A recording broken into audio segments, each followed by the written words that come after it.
किया जा रहा है, क्या पैगाम है और जो कारकुनों का मुतालिबात है इस हवाले से फरमाइए। मर्दान से आज ये जो काफिला आप देख रहे हैं माशाअल्लाह हजारों की तादाद में गाड़ियां, ये बच्चे, बूढ़े, नौजवान, बहुत ज्यादा जो जज्बा और जो शौक मैं यहाँ से मर्दान का देख रहा हूँ, तो पिंडी में हो सकता है आज पाँव रखने की जगह ना हो। जितने लोग पिंडी में जमा होंगे सारा पिंडी जलसा होगा इंशाल्लाह।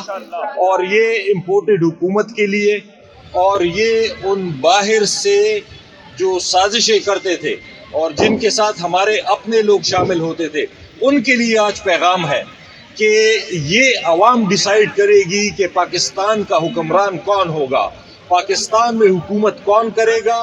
कोई इम्पोर्टेड हुकूमत नहीं चलेगी, कोई बाहर से साजिश नहीं चलेगी। इमरान खान के साथ इंशाल्लाह ये आज का समंदर साबित करेगा कि एक नया पाकिस्तान बनेगा, एक अच्छा पाकिस्तान बनेगा और जो इन लोगों की ख्वाहिशात के मुताबिक मुल्क है, मजीद चोरों, डाकुओं और इन लुटेरों को बर्दाश्त नहीं करेंगे। इंशाल्लाह कोई भी बर्दाश्त नहीं करेगा।